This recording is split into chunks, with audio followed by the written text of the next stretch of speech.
This is 3D print of a steam whistle. In this video I'll explain to you how I made my steam whistle and demonstrate how easy it is to use Tinkercad. So I'm going to go into this.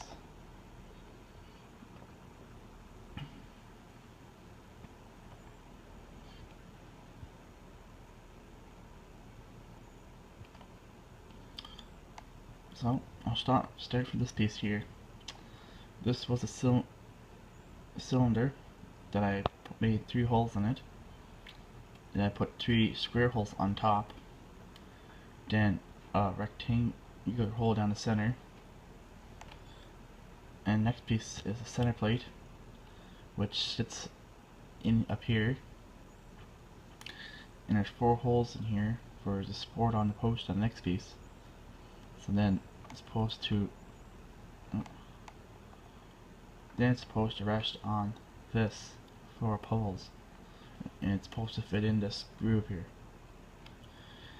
And this piece is made out of half a spear and a cylinder that has a hole down the center.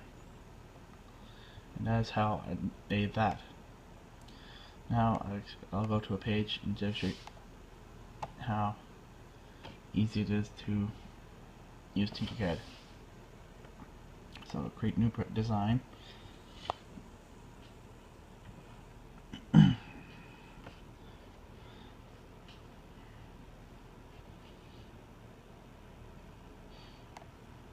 So if you want to create a square or a cylinder or a spear, there's all kinds of shapes here. And say you're looking for, say you want to create a circle here, actually, and drag a square. A square, you can drag it quite a few ways. You can drag it like this. You make it and shape it any way you want. And you increase the thickness. And you can lift it higher off the bed, so if you want to place it above something else, you could lift it. Or you could just take the work plane and sit it on top of the thing you want to put it on. Or not. No.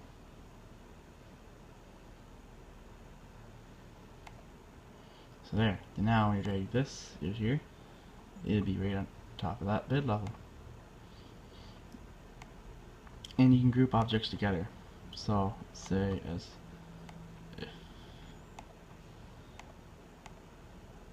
if I want to join this rectangular to that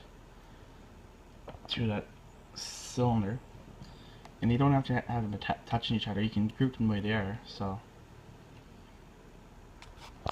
you know, you can just do that and group them, and now it'll move as one object.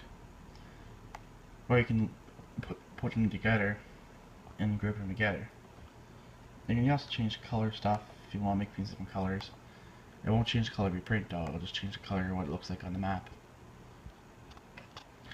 And that is basically how to use Tinkercad. Tinkercad has lots of other features if you look through the menu bar. I will not get into that because there's too many of them. But that is basically how to use Tinkercad and how to design my steam whistle.